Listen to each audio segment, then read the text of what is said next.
we actually played a trick on Jean-Claude. Jean-Claude was expecting there's going to be a lot of egos. Mm-hmm. So Michel Keith, I'm very close friends with Jean-Claude, and he basically came up and he said, listen, let's play a little trick. What we'll do is we'll all sit down to have lunch, and Jean-Claude knows there's some tension between the different styles and the egos and whatever. And so he goes, let's just try and listen. What we'll do is I'll say something to you, Winston, I'll push you off your chair, and then you'll get up and just throw the chair, and then everybody just kick into one big fight. But wait until Jean-Claude comes to sit down, and then we'll kick it off so that everybody starts to fight. So everybody had their routine set. We sat down to have lunch. Jean-Claude came over and he was about to turn around and say something. As he came over, I said something, Monsieur pushed me off the chair, and the whole thing kicked off. And I'm not kidding you, it just went wild. And we looked around and he was gone. He was about 20 feet away looking at us like, well, you guys calm down, please calm down.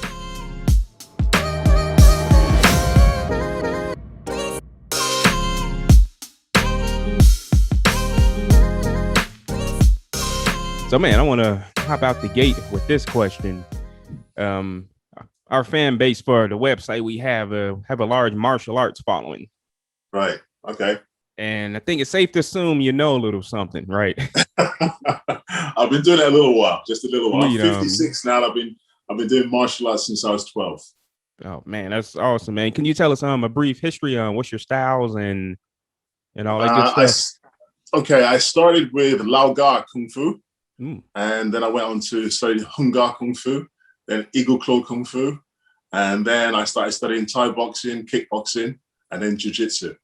So I've kind of like gone across the range and tried out different martial arts. But the ones I've stuck to the most has been the Chinese roots. The Chinese martial arts is what I've stuck to the most. Sweet. And that would be your favorite, the ones you stuck to the most, you said?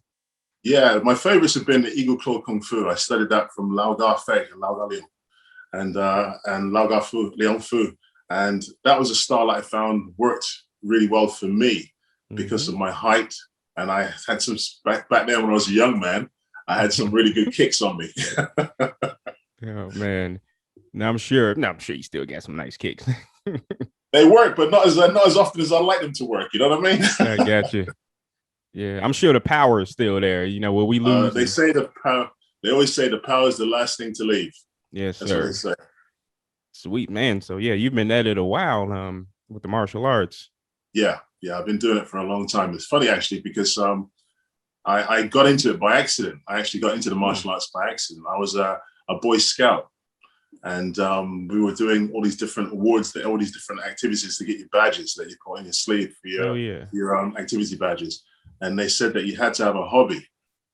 And I didn't have a hobby. I didn't know what I was going to do. I was like 12 years old. I thought, I ain't got no hobby.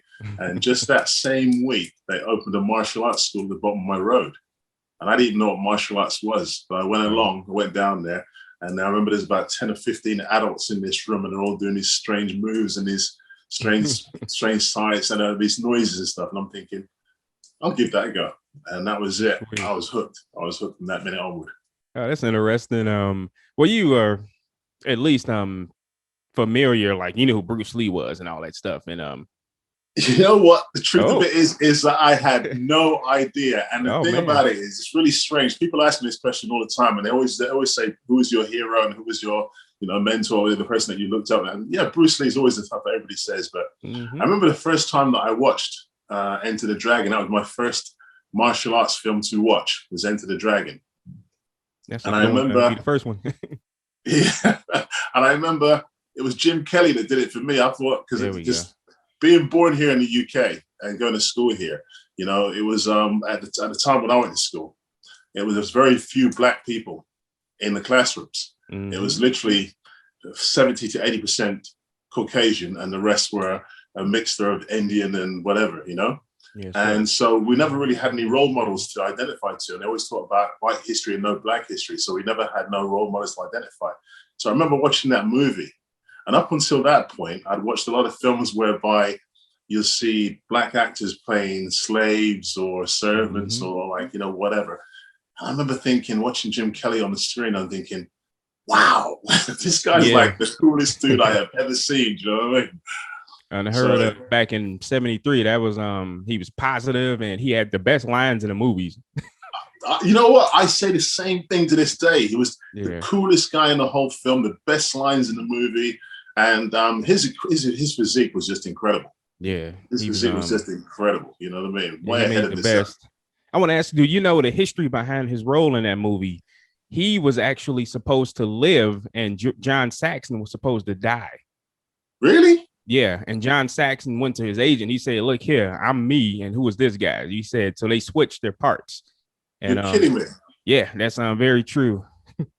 And you know what? The thing about it, it makes so much more sense because, like, seriously, who is John Saxon as a martial artist? You know what I mean? I'm like, yeah, because definitely, you know, Jim Kelly just, I think to myself that he completely outshone his acting, his skill set. He completely outshone, except for, you know, Bruce Lee, obviously. But the fact is, with all the rest, all the other characters, I thought that he just really stood out to me the most. Definitely. You know? Yeah, and like you said, John Saxon was not at the time a martial artist, and no. Yeah. And I remember watching these kicks and his yeah, it's definitely not. And it's one scene he does a kip up. It's obviously not him. yeah.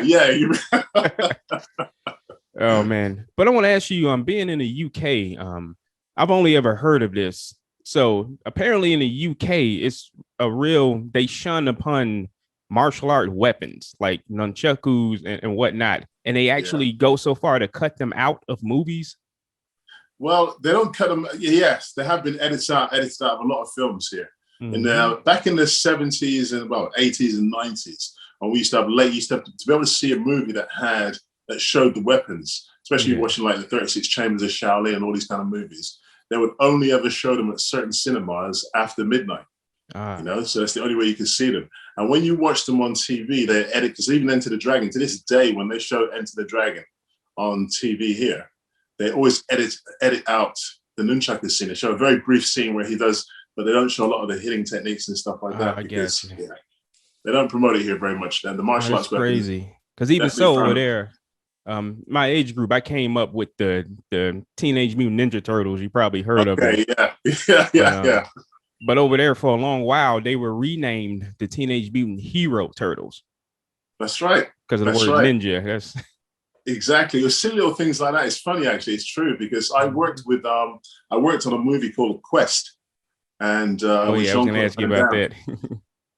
Okay. Well, I don't want to jump ahead of the interview, but one of the guys, the little Chinese guy, I keep forgetting his name now, but he was one of the actual the real Ninja Turtles back in the day, and he did all the spinning and all the capoeira kind of style, monkey style, that kind of stuff. Cool. And hey, what the heck? Since you brought it up, yeah, let's get to that. Right. There's one thing I wanted to ask you about. You were speaking about being in school and having a certain history and all this. Yes. And even back when the Quest came out, it must have been I was in high school when it came out. So you played the African fighter. That's right. All right. So here's where I want to go. And I noticed this then. So countries were representing. You fought the guy from Siam and among other fights. So there were plenty of countries, but they just placed you in the continent of Africa. Exactly. I'm like, do they know Africa has? Yeah, and the thing about it, what was really strange about it is because when I went for the casting, it was Jean-Claude that did the casting himself and Moshe Domer, and it was done in Hong Kong because I was living in Hong Kong at the time. And I went along to the casting, and there was a lot of guys that had turned up for this casting, obviously, for different roles in the movie. Oh, yeah. And every time somebody came out of the room, I'd say, listen, what did you have to do? Oh, I had to show my martial arts skill and do all my martial arts stuff, I had to do my katas and stuff. And I was thinking, okay, well, I got that down pat. I know what I'm doing there. So I wasn't really nervous. And I remember I walked in the room and Jean-Claude was like, yeah, we just, you'd have to show us and stuff, we just want you to be cool and just, move about and do some stuff. And I'm like, move about and do some stuff? they didn't want the guy to, they didn't want the character to have any martial arts ability. And he was just supposed to be a warrior, like a complete and actual. And I was thinking, there was no real depth to his skill sets compared with all the others who had different styles of martial arts. Yeah. But this character had no real depth in his martial arts skills. He was just supposed to be this wild African fighter, and that was it. So I was like, that's what I was told. That was the breakdown I was given before being given the role. Jeez, that's interesting. It's tough, right? Yeah, it says a lot about.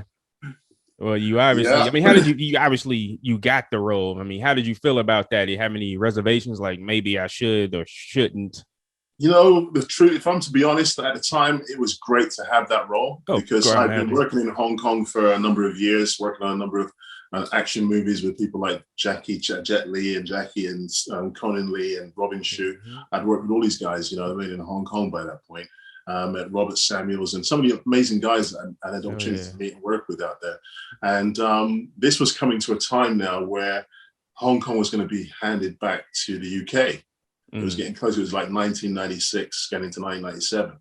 And when that opportunity came up, it was going to be my first ever crossover movie that I called my crossover film, because it was, okay, the East, I'd done my bet in the East, and now was a chance to get into the West and get a foothold in the door there. So it was kind of like the opportunity to turn around and get into a Western style making of movie, if that made any sense. So that was really one of the reasons why I took it, because I didn't get given a script on that movie. We didn't get given a script until we actually turned up. And then once I had a chance to read what the character was, it was very, I felt I could give so much more to that character, but the character was just kind of, because the character it was supposed to be built upon this real kind of like Zulu warrior style character. Right. I felt that, all the other guys had all these different things they could bring. But I kind of felt as if it was kind of overlooked in a way, you know. They really didn't put a lot of depth into that character. Yeah, you watched the movie, which I have recently. That sticks out, especially being black guy and seeing like and let me ask you this also. No, I'm sorry.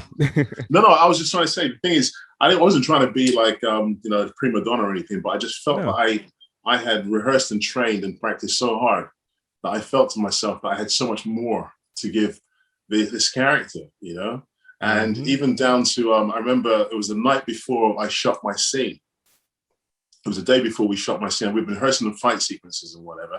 And the introduction where you see me do the dance. Yes. What happened was, I remember, I'll never forget it. We were sat at dinner, and we were sat there having dinner, all of us, all the crew, cast and crew. And Jean-Claude got up and he walked across and he put his hands on my shoulder and he said, I want you to think of an entrance. Just I want you to come in. I want to do a big entrance. I want to give you a big entrance when you walk in.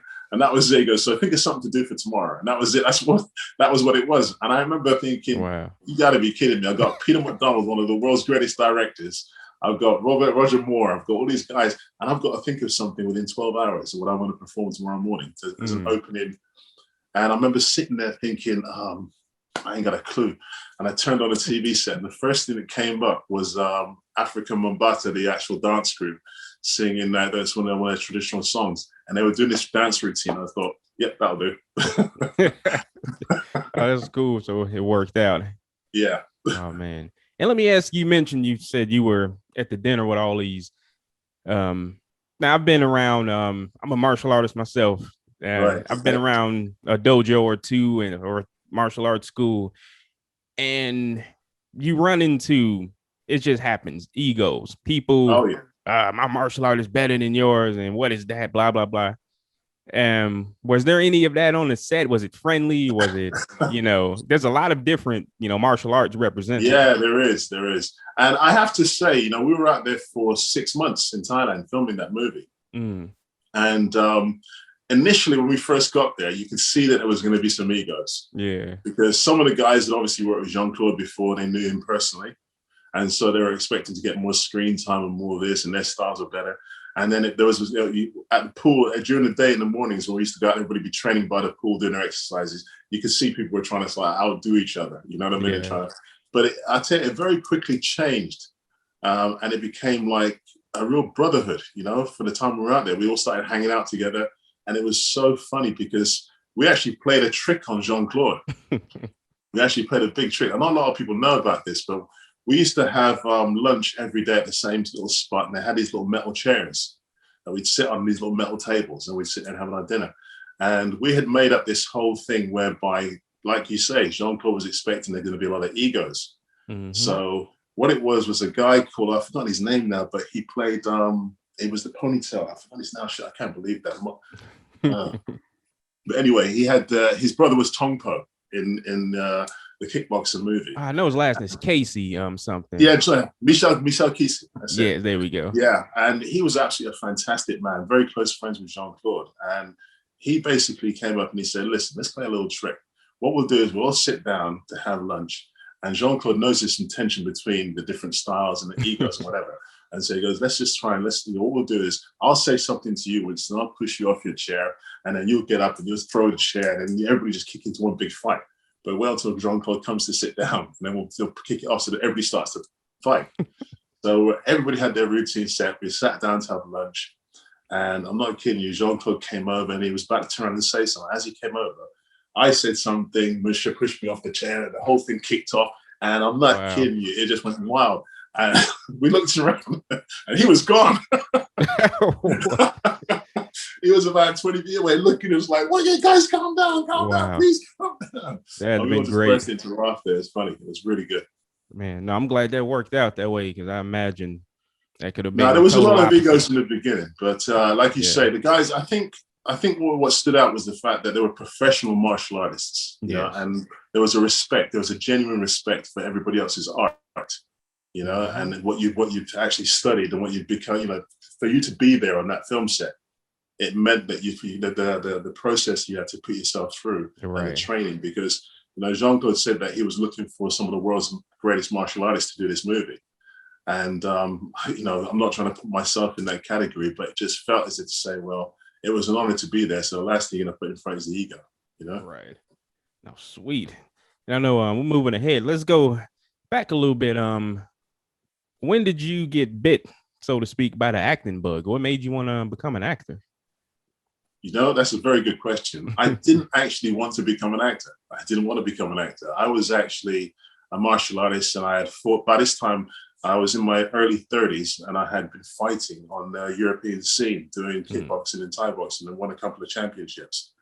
And I used to go and teach seminars in Greece, because I had an affiliate school in Greece that I would go over and visit every couple of months and do a seminar there. And it just so happened that my first child had been born, my son had been born, and I had literally just competed, and I detached my retina in a competition in my last fight. And I was thinking, you know what, I can't continue doing this to pay the bills, because at the end of them, you know, I'm getting damaged and stuff like that. And even though I'd won all my fights, I just didn't see it as a future for me. So I was out on the beach one night in Greece, and I was practicing my katas. It was really late, and I thought I was the only one there. And all of a sudden, this little Chinese guy came out of a hotel, and his name was Simon Young. And he walked up to me, and he said to me, hey, my boss has been watching you from the hotel, and he wants to meet you. And I got invited back into the hotel, and it was Philip Ko Fei.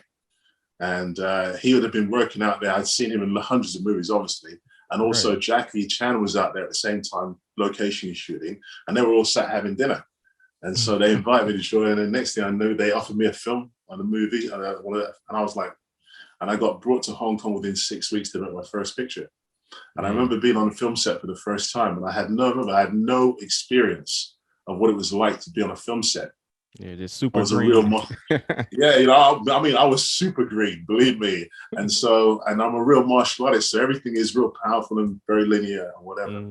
And I remember getting on the film set for the first time. And it was like hanging around and waiting for so many hours. And when you started doing these techniques, you had to get used to big wide angle punches and kicks so as the camera could pick it up. And that was so difficult for me. So after about 3 or 4 months, I was so happy to get home and get away from it. You know, I mean, it was a really good experience.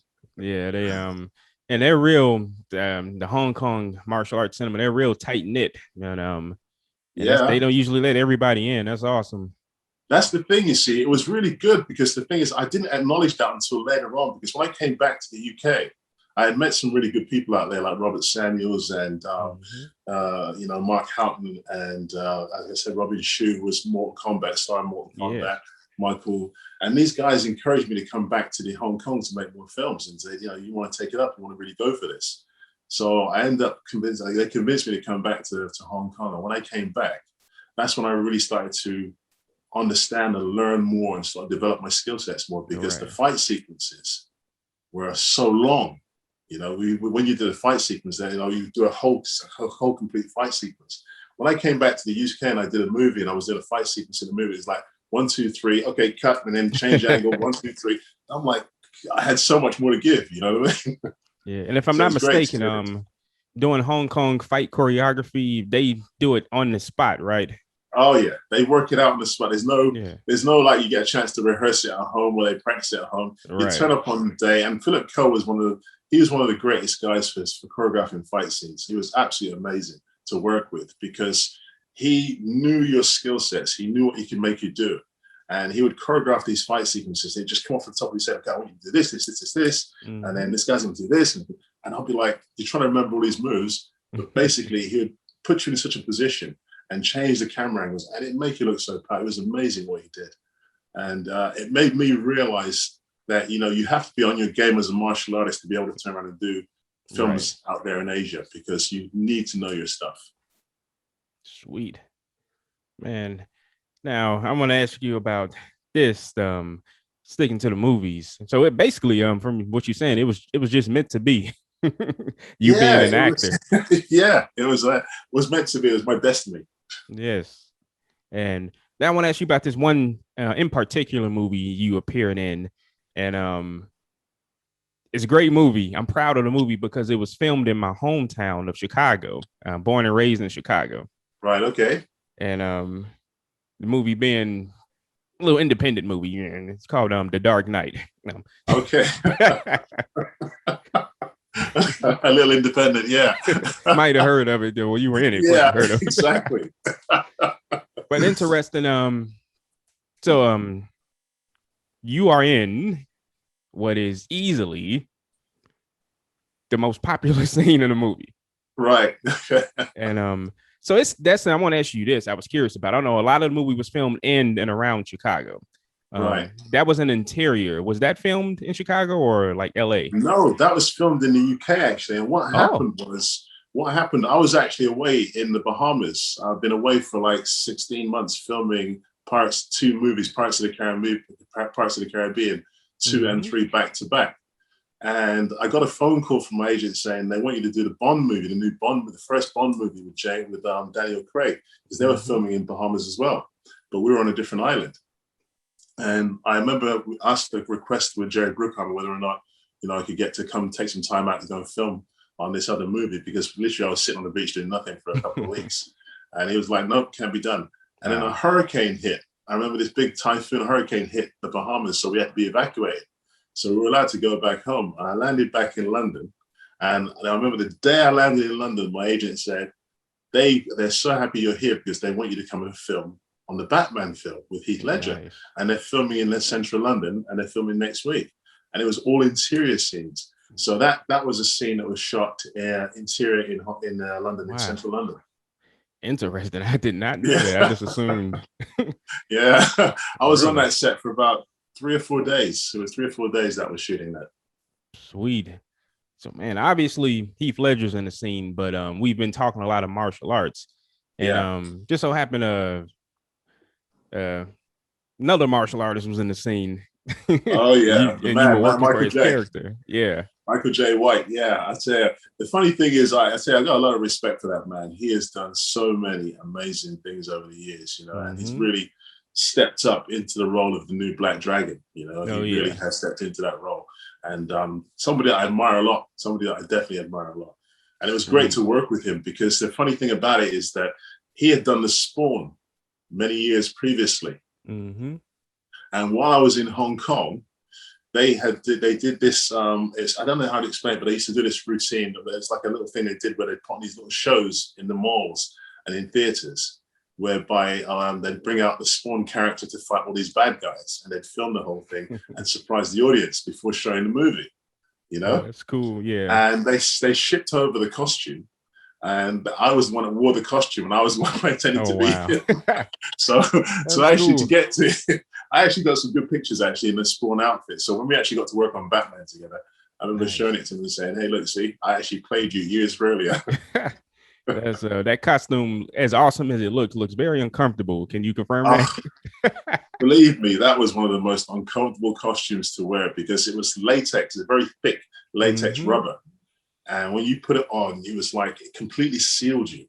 So you'd be just sweating, but I was dropping pounds in this thing. Yeah, you know, and claustrophobic, I'm sure. Yeah, and very claustrophobic. And you could not, and because the eye slits were so small, when you're doing techniques, you could just hardly see where you're going. You know, you can hardly see where you're moving. So it took a lot of work to master that over the weeks. Man, that's awesome. And all these, like I said, with the meant to be, all these connections that when he plays Spawn, he would be in this scene with Michael J. White. So I got to ask you, I'm sure a lot of people want to know, very intense scene.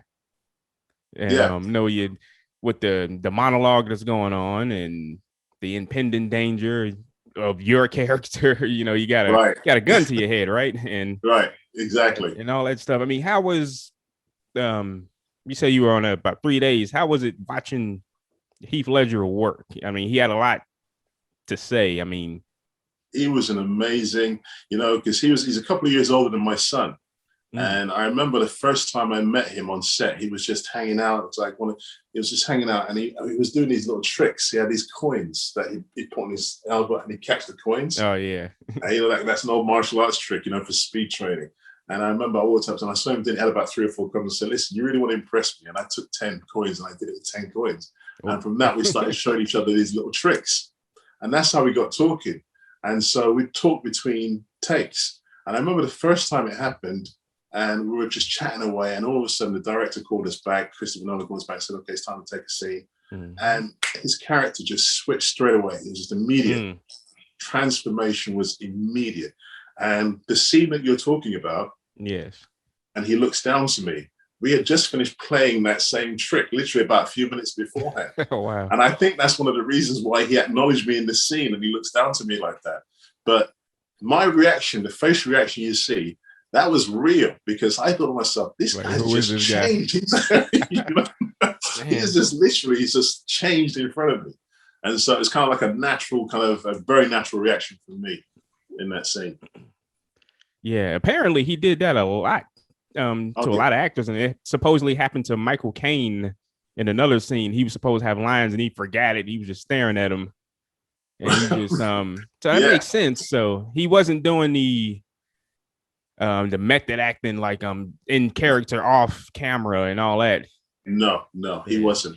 I think Christian Bale was very much that. He was in character all the time. Yeah, he was in offset and onset. He was always in character. But with Heath Ledger, he basically came away from it and then came back to it. He had the ability to do that. And he was very engaging with the other actors as well. That's another thing. There's this scene that we have where we're all sat around the table, and the Joker appears, all the gangsters are sat around the table, and the Joker appears, and the pencil scene. And throughout that whole scene, he was cracking jokes and making everybody laugh. He's such a funny guy. Sweet. Really sound like how a set should be, right? Just exactly. Nice. I think the more relaxed you make a movie set is the more you're going to get out of your actors and the more talent you're going to get. When you have a set that's very tense and everybody's kind of afraid and whatever, then you're not going to get the best performances. Yeah. But when you have an actor that comes on of his caliber and he can make you feel relaxed, then you want to give your best. You want to give your best performance because you feel like you're comfortable and you feel like you can really, transition that and get that across. Nice. You know? That's definitely. Now you said, the other scene was also in the UK filmed. All of it, yeah. All my scenes were filmed in the UK. Everything was filmed here in the UK. That's crazy. And it was all filmed in the same building as well, because we shot the first scene was on the first level where they had the pool hall, and then we went down into the kitchen in the basement and we shot the second scene. But it was in a big restaurant in London. Oh wow, that's amazing. So man, so you never made it to Chicago then? I've never actually made it out to Chicago. I was assuming, hoping that you had been there to shoot those scenes, because they did a lot of. I think at least 70% of the film is filmed in Chicago, I think. Yeah. Oh, that's interesting. That's right. But it's a sad loss for the industry with Heath Ledger. It was heartbreaking, believe me. I found out I was actually just about to board a plane to New York, because where he actually passed away, about 3 doors down is where my father lives, and I have an apartment. That's where I stay in New York. And I told him this. And so we had planned that I was going to hook up with him when I got to New York. And literally, I was literally about to board the plane. And it was an Australian radio station that had called me. And they said they would like a comment on the death of Heath Ledger. And that's how I found out. I was literally just about to jump on it. I didn't know. And that's how I found out. So I made that flight, that whole 7.5 hour flight to New York, just sitting there thinking, how is this possible? You know, and this is such a young man. You know, it's just crazy. It's terrible. But yeah, and something you mentioned, well, you know, with the Dark Knight, you got those memories will be forever, you know. Oh yeah, times, definitely. That's the priceless things. But you mentioned two other movies, and I was curious about a process that you went through on them. We talk about the tight latex Spawn. Yeah. And with Pirates, you were had a mocap performance, and also I believe a little bit live action too, right? Yeah, we had some live action on that, but because that was another one. That was the first time I ever did CGI motion capture. I never had done that before, so and I didn't know what to expect. And I remember when we turned up in LA, and all this time mentally, I'm thinking I'm going to be dressed as a pirate. They're going to have all these different, you know, whatever. And I remember we turned up and they gave us these gray all-in-one suits to wear. And I was thinking, what kind of pirate is this? You know? And then I remember when for the first year in the Bahamas, that was what we wore. That was what we wore, nothing else. It wasn't until we started shooting the second movie, and it's where our characters transition from being the monsters into being human beings, that we actually got to put the makeup and get to feel like pirates. So it's literally the last couple of months we're out there, we actually got to dress up as pirates, you know. But there were some really cool scenes in that. It was just, the thing is, I will never forget that whole experience, because we're on a very small island called Freeport in the Bahamas. And you had this huge production cast and crew with so many big stars. And we're all just living and hanging out together and eating and drinking and working together because everybody went to the same places. You know, so it was just fantastic. It was incredible. It's sweet. And you mentioned those movies were filmed back to back also. Yeah. Pirates 2 and 3 were filmed consecutively. Man, so, that's crazy. Yeah, they just rolled one straight into the other. And that was the first time I'd ever done that as well, because, you know, to be on a movie set of that size and that magnitude, that was the biggest budget film I'd ever been on to date, you know. And when you get on that film set and you see the elaborate sort of like sets and all the costumes and everything like this, and then you realize that now the next 18 months of your life this is where you're going to be. You know? 18 months, that's crazy. Almost 2 years. Yeah, and the thing is, in that 18-month period, I think I may have worked maybe 3. The rest of the time we were just, and they wouldn't let us go because we're under contracts. We weren't allowed to go anywhere. We had to stay there on the island. Right. You know, man, that's crazy. 3 months. That's you know, the average movie is made in 3 months. Exactly. You know, it was just crazy. They just kept us out there the whole time. But like I say, it was the hardest part for me about doing that film was when we finished and leaving everybody, because you got so close to everyone. Yeah, I'd imagine. And you made so many great friends and so many great contacts. And then when it all over, it was just like, wow, that was a real come down. Even though the movie is such a success, it was like you missed all these different people.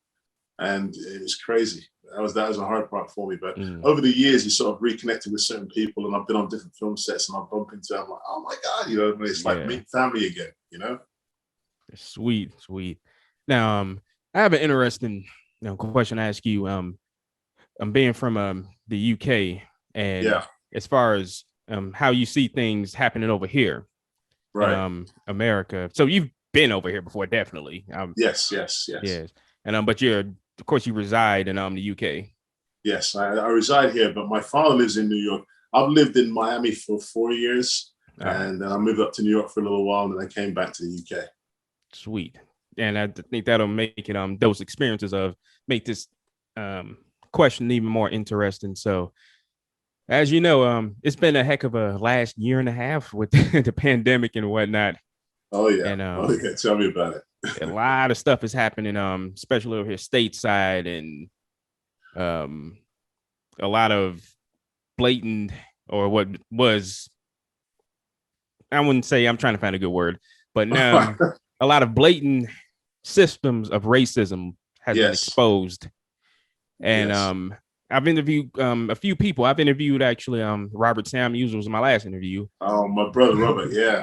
Great guy. And a lot of interviews I've asked entertainers like yourself about this within the industry. Yes. And I wanted to share awesome young director I interviewed. I think he gave one of the most interesting answers. I asked him how was his experience with racism as a filmmaker, writer, director. He said it doesn't have to be blatant because it's baked into the system. Oh yeah, I would. You know what? That is a perfect answer. That's the absolute perfect. Because the thing is, it's funny how we've sort of conditioned to accept certain things. Yes. In life, and as a young black man growing up in this country and not learning anything about your history, you don't have an identity. And then when it came to flying into Hong Kong, obviously making movies out there and then coming back to the UK and then trying to break into the industry here, I realized very quickly that I wasn't seen on the same level as another actor of Caucasian skin. You know what I mean? And it was always a case of, well, this is what we're going to give you to do. You're going to be either the doorman at a nightclub or you're going to be the gangster. And it was always these kind of roles that you're being offered. And that really sort of troubled me for a long period of time. And then I kind of think you sort of become conditioned because you love the industry so much. You want to continue working, but you're not really getting the kind of jobs that you really want. And it was a constant struggle. And to be fair, I've only really noticed the massive change so much over the last 5 years, whereby now, this whole Black Lives Matter, and they're really sort of like everybody's trying to, because I had this really strangest phone call I ever had was from a BBC radio station. It was about 2 years ago. And there's a TV soap opera here called Coronation Street. And this thing's been running for about 70 years. Wow. It's on every night, almost every night. This thing's like every single night it's on TV here. And for all this time, they never had a black family. And they actually turned, the radio station, they called me and they said, I would just like to interview you about what you think about the first black family being on this. And I'm like, they said, it's an insulting question. Yeah. We've been in this country for so many years. And it's only now you're identifying that we're actually here, the people, where we exist, you know what I mean? And it's crazy. Because even in the sequences, when you watch the program, if you ever watched the program, all the main actors are talking, all the characters, they're all white. But then when they're walking down the street in the high street and maybe shooting something, you'll see all these different colors, but they never get dialogue. It's in the background, yeah, just background. Yeah. That's and even so, like you said, that was I agreed, and very insulting question. Yeah. And even in 2021, something recently happened. I'm like that was awesome, but at the same time, a backhanded compliment. The Academy Award nominations. Yes. In the Best Actor category, for the first time ever, right, a Muslim was nominated and an Asian actor was nominated. Yeah. The first time ever. Exactly. 2021. Yeah. It makes you wonder, doesn't it? Makes you think. Yeah. And not the second time, not the third, the first time ever. The first time ever, exactly. And it's just one of those things that you make you think to yourself, we've really allowed that status. And I think, one of the things that I admire about the States is the fact that I think the black community in the States are way ahead of where we are here in the UK. Because, there's so many independent companies and there's so many strong black characters. Like I do a lot of mentoring here in the UK. I go into schools and do a lot of mentoring. And one of the things that I used to always do, I'd be going into the schools and I'd say, okay, name me a famous black actor, American black actor. Wow. And it'd be always the same things: Denzel, Samuel L. Jackson, Will Smith, Wesley Snipes, Will Smith. They'll name all these characters. And I'll say, okay, name me a British black actor. And up until recently, the only answers I'd get would be Idris Elba. So, that would have been it. So they don't even recognize here. They don't recognize because there was not enough roles being created for black talent here in the UK. We weren't producing enough. Now things have changed a lot. There's a lot of changes been made here. You have your characters like Noel Clarke and Ashley Waters and all these kind of guys that are actually producing their own stuff now and doing some fantastic material, bringing out some incredible material. So it is starting to come on the map now, finally.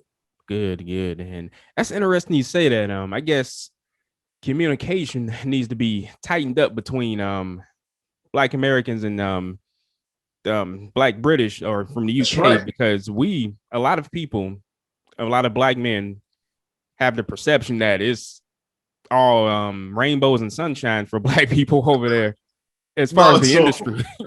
Not at all. You know, it's all about good actors. All of the actors that are, you know, all the big like Idris Elba, these guys have had to go to America to make it. That's true. You know what I mean? They have to go. They can't. That's where it's all started. Their careers kick off out there. A lot of actors. That's a great point. That's why, like, when we find out that they're English or British, we're surprised about it. Good point. Yeah. Because you'd be surprised at the amount of English Black actors that are out there doing really well. Do you know, later on you find out these are English guys. These are actually born and bred English guys. You know what I mean? Yeah. And that's where they've had to go because they're not getting the quality of film work here. They weren't getting the kind of quality of film work or the kind of roles they wanted to do. So they had to go to the States to be able to achieve that. You know? Well, that's awesome. I'm glad you're doing these seminars and bringing awareness. That's, you know, how we create these things, awareness. And that's what I say. I always say that, you know, the way forward is through education. Yeah. You know, it's not through violence. It's not through, you know, it's through education. We got to educate that next generation because let's face it, you know what I mean? We're in this now. This is where we are. And what we need to do is to focus on that next generation so that basically in 20 years time, this is not a subject we need to talk about. Exactly. It's a subject we need to talk about. You know, it shouldn't even be mentioned because when they started coming out with Black History Month, I just never understood that. I never understood. I never celebrated that because I believe that there shouldn't be 1 month to Black History. Why is that? Why would we get 1 month? like there you go. And it's like you're doing me a favor. Compliment. It's like you give me a favor. We'll give you 1 month. You know, I'm like, seriously, no, I'm not interested in You know what's crazy about that, Winston? People don't even try to see it from our perspective. People, why do you get your own month? Because you all got all of the other ones. Exactly. And another thing that gets to me is this Black Friday sales. Yeah, that's very disturbing. The origin of that.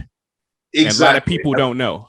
A lot of people don't know where that came from, where that term came from, was sale of Black slaves back in the day.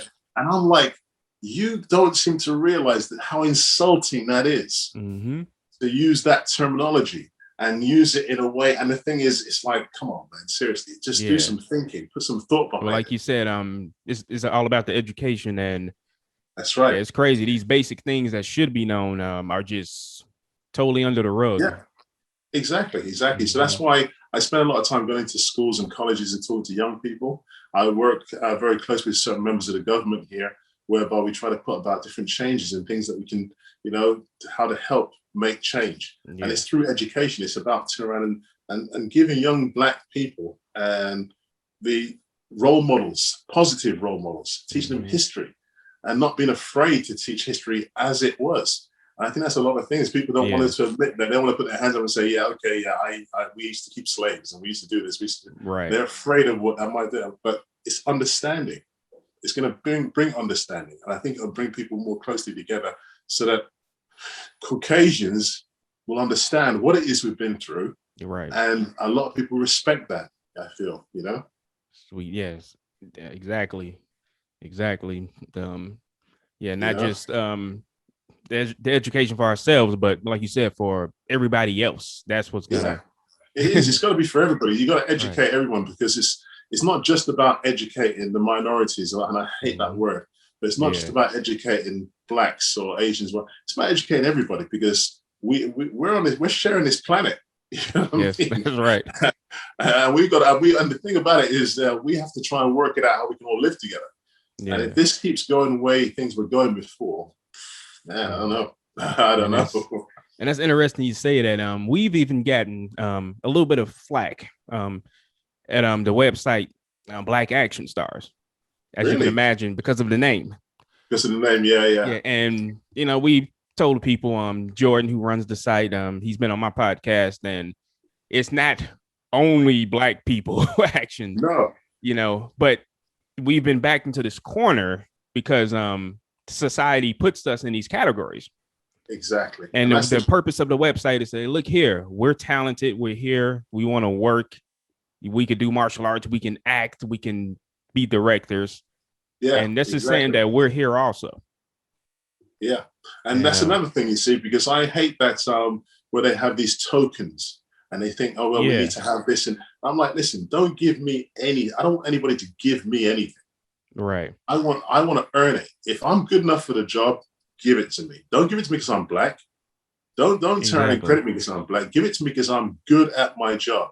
Because you don't turn around and hear, I've had people turn and say, listen, I'm not racist. I've got a black friend. And I'm thinking, what does that even mean? Yes. What is that? Yeah. And the thing about it, when they say it, they don't see the insult. Yeah, not at all.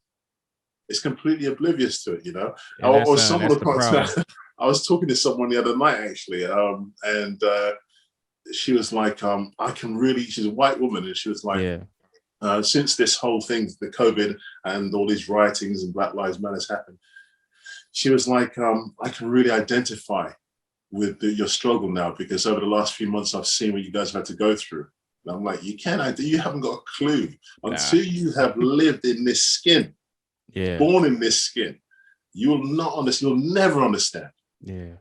And I've told I have plenty of white friends, people who aren't black, and I kind of I can see it in their face when I scare them with some of the conversations. I tell them, like a friend of mine, known him for 20 years, and I told him, like, you can never imagine being pulled over. Yeah. And that fear, my fear isn't getting a ticket or getting my car towed away. My fear is dying. That's exactly. And that's the thing. You know what? That's one of the reasons why I left the States and came back here for a while, because I was driving through Miami. I was going from Fort Lauderdale. I was heading up, and I borrowed a friend's car. Yeah. And I got along the freeway, and I came off the freeway, and I noticed there was this car following me. And it was about 7 or 8 o'clock in the evening. And basically, all of a sudden, it was an undercover police car, and they pulled me over. So to cut a long story short, and I started to get out the car, because that's natural what we do here in the UK. I opened the car door and I started to get out of the car. As I'm getting out of the car, there's guns drawn out, and they were like, "Hey, don't move." And I'm like, whoa, hold on. And as soon as I started to speak, I remember the policeman's reaction. He was like, "Where are you from?" "Oh, you're from UK? Oh, you're okay." And it was as if we were best friends. The way he was talking to me was always his best friend all of a sudden, because I had a different accent. You had an accent. Wow. And I was like, you know what? I've had enough. That's enough for me. I'm going home. I don't blame you, man. And Florida isn't the friendliest place. People that look like us. I learned that the hard way, believe me. I say. That's crazy. St. Petersburg, Florida. Oh, wow. Because that's where we did the US Open. I met Billy Blanks and those guys in St. Petersburg back in the 80s, 70s, 80s now. And I went out there to compete. But never, ever. I never had that experience in my life. Now, I'm sorry you had to have it. And unfortunately, I had similar experiences. But that's what we're trying to fix, Like we've been talking about this education. And it is. It's about education. The thing about it, over here, you have racism and you have a lot of this stuff with the police as well. But at least you know that, if you get dragged out of the car or whatever, you might get hit with a truncheon or you might get handcuffed or whatever, but nobody's going to shoot you for being black. You know what I mean? You very limited chance of getting shot for being black in this country. Whereas, I felt that day that this just for getting out of the car. Yeah. Because the way they were screaming and shouting and they had the guns drawn. And I was like, I never experienced anything like that in my life. Never. Yeah. And I was 17, 18 years old. And young, and you had been frightened out your freaking boots. Believe me, I tell you something, right? Yeah. That changed a lot for me right there. Yeah, I hear you. But yeah, that's I wanted to talk to you about. But I was getting to a little bit of lighter stuff before I let you go. Okay. I want to talk to you about if anything you want to let us know about any upcoming projects or.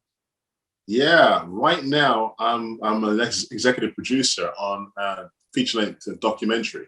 Ooh. Called the Tenure of the Beast. And basically what it is, it's Eddie Hall, who is the former world's strongest man. He lifted half a ton off the ground. He was the first human being able to do it. To lift half a ton off the ground. And it's about his transition. This is a documentary that follows his journey from becoming the world's strongest man into becoming an actor. And his mentor is Arnold Schwarzenegger. Oh, that guy. And then what we found is through following this journey, we started to realize how many actors like Dwayne Johnson, like Jason Statham, like Arnold, who have made that transition from athlete to successful actor, and what their journey is and what they've had to go through, the mental health and the challenges, and obviously the highs and the lows, because when you're at the top of your game in a physical sport or whatever kind of thing, you're a bodybuilding, whatever it may be, and you're at the top of your game and you're worldwide recognized. People recognize you wherever you go. And then you have to come out of that and then go into a completely new platform and start literally from the bottom and try and work your way up. Right. And you're worried about how you receive. So this is a documentary that sort of follows that journey, one man's journey along this way. So I was very fortunate to be able to nail that as my debut project. And we hope to wrap it up this year. Because of COVID, it's sort of taken a little bit longer than we planned. But we are I'm looking forward to wrapping it up this year and having it out by October. Yeah, and documentaries have come back with a vengeance, because of these streaming and. Oh, definitely so. And that sounds like a very awesome topic, and definitely one I'm interested in. I love the strongman bodybuilding stuff. Yeah, of course. And that's the thing for me. The reason why it really excited me, because I found myself on a similar journey. I had been on this very similar journey because I was a martial artist that I couldn't compete anymore, and I wanted to do something different, and I had to transition to becoming an actor.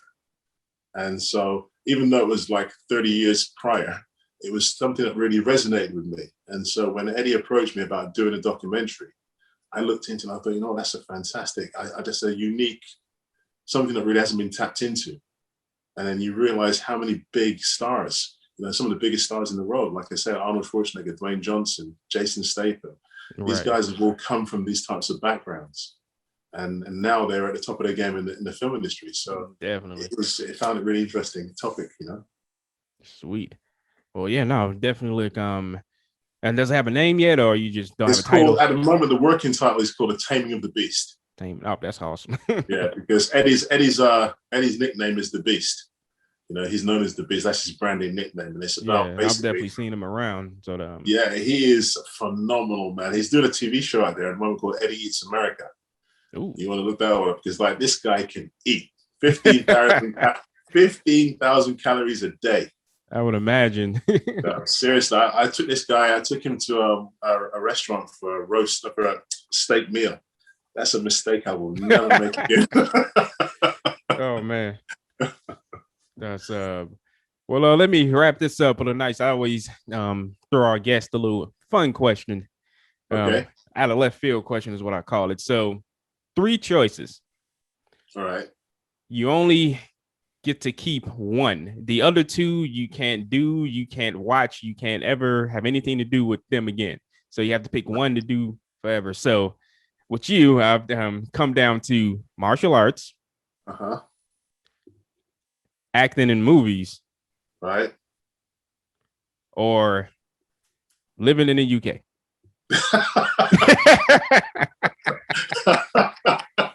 Oh man, I tell you something. So you only got to pick. You only can pick one, and the other 2 you can't do forever. Well, in that case, it has to be the martial arts.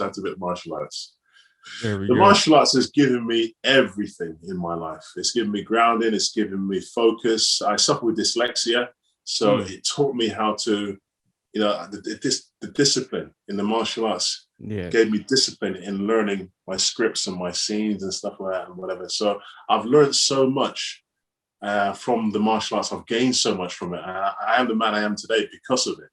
So for me, it would be it's the foundation of who I am. So if I had to give up, I'd give up the other 2, and it would be martial arts. I appreciate you playing along and answering that. No problem. Thank you. But yeah, and I can, martial arts is a beautiful thing, and I hope I wish more people would get into it and not have the outside, stereotypical view of it, which, there's a lot of mental that goes into it, and a lot of character building. It's not just punching and kicking and yelling. And that's the thing, you see, and that brings me, that's just to say one more thing about that is I think one of the reasons why people don't respect it as much as it used to be is because of the fact that it's become so commercialized. in such a massive way. It's like mass production now. Everybody's got a dojo. Everybody's teaching this. Some guys can go in there and do some. I saw an advert the other day where this guy was offering black belt in 1 year. Oh no! Yeah, seminars and guarantee you black belt level in 1 year. And I'm thinking, this is from novice to black belt in 1 year. And I'm thinking, how does that even work? How do you even have the goal to put that in an advert? So that's pretty cool. The traditional way of teaching and the discipline and the mental, the physical, everything that went with it, I think we sort of lost in some styles, we've lost the essence of that. Yeah. It's become very commercialized and everybody wants to do the UFC or whatever the case. Yeah, I was just about to mention that. Yeah, exactly. Are you familiar with Jeff Speakman? Yes. I remember he did, what was the movie he did years ago? What was his breakout film? Perfect Weapon. That's it. Perfect Weapon. Yes.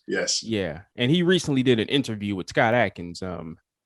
Right. And he said something about this topic before I let you go. He said about the UFC and their representation of MMA. Right. He said is martial fighting and not martial arts. That's right. And I'm like, wow, he went really deep into it. I'm like, that's amazing. He's right. Because despite on the outside, what people see, martial arts isn't about hurting people. No, and that's the thing. Yeah. Exactly. And that's one of the things, when I watch the UFC stuff, and when you see these guys get hit, and these guys go down and they're out cold, and they're still pounding and pounding. We don't have that. That's not the discipline we're taught. Mm-hmm. It's not that kind of, that's not the discipline that I was taught. And that's not the way in which I was taught. Yes. So to me, like I said, it's become so commercial. It's become more like a blood sport in a way. And I would love to see, I'd love to see it come back to the traditional ways of teaching, because I think that was much more beneficial to young people growing up, young kids growing up, because they understood the yin and the yang, the hard and the soft. Yes. They understood the whole thing rather than just get in a gymnasium and just beat up on a bag and just, that's not all about that, Yeah, we definitely. I'd love to go back to the old ways. Yeah. I wish there was a governing body. That's what I think. I wish if I could change it, I wish there was a governing body that turned and said, right across the board, this is it. These are the rules you have to follow. Yeah, it would be especially helpful with. There's very few rare martial artists who are disciplined, self-taught disciplined. Yeah, you're right. And, you're right. You're absolutely right. And I'll tell you, I know a few. The guy who actually runs this website is awesome martial artist, very disciplined. Right. He doesn't just no. Yeah, but he's real, and that's what it's all about. And I love that. I love that, because the thing is, that's what you want to pass on. Yeah, that's what you want the younger generation to look up to. You don't want to. I don't want to see my kids and my grandkids looking at somebody in the university pounding, living down inside of an unconscious man and thinking that's okay. I don't want to think that's okay. Or that's martial arts. That's not martial arts. I think not. Jeff Speakman is right in what he said. That's martial fighting, but it's not martial arts. You know what I mean? Because it's a way of life. Martial arts is a way of life. Yes, sir. And it has all these different elements to it. And I think that just shows one aspect, and a very negative one too. Don't get me wrong, I love watching the UFC. Yeah, it's entertaining. You know what I mean? It's entertaining, but that's the whole point, and it's very commercialized now. And it's a lot of young people, they want to go out there and do that, and they don't put in the foundation. I remember when I first started training, I would sit in the horse stance for maybe 2. I thought I was the only position I was going to ever learn, because every class I came to, hit the horse position. And I was thinking, I spent the whole lesson in that position, just doing that stance, doing stance work. And I thought that was all there was to martial arts for months. Whereas now these kids go in and they start hitting punch bags straight away, and they start kicking the stuff. I don't think I threw a punch till 6 months into my training. That's right. That's exactly, and that's how it should be, because you got to develop the sinews, the muscles, the ligaments. I look at guys that are half my age now, and when I look at their hands, they got their knuckles all kind of deformed already, whatever, and they got all these big calluses and stuff. And I'm like, you know what? I can cause the same amount of damage and maybe more, and my hands don't look like that. Yeah. No, because it's through you build your body from the inside out. That's true. Definitely a generational disconnect, and but hopefully we got to fight that battle too. That's it. That's what things like this is all. I love things like this because it gets the message out there, and hopefully some younger people, your younger viewers are looking in, will take a little bit inspiration from it and say, you know what, let me just try and get back to the foundation, because that's what's gonna give you longevity, is the foundations, you know? Yeah, and well, no, that's no, true enough. But I don't want to hold you up, and I think we got some great stuff. And it was truly a pleasure talking to you. And it's been a real honor. And thank you guys for inviting me on the show. I'll tell you, I feel blessed to be on the show. Oh, well, thank you. And we're definitely honored to have you and talk through these topics that we have. But yeah, we'll definitely try and put something awesome and nice together for you. Yeah, but yeah, babbling about. But thanks again. Winston, enjoy the rest. It's about 7 o'clock there, right? It is. It's 7 o'clock in the evening now. Yeah, so I'm about to go grab some food with the family. Sweet. Well, you stay safe and enjoy. And until next time. God bless you, my brother. Take care. All right, you as well. Thank you.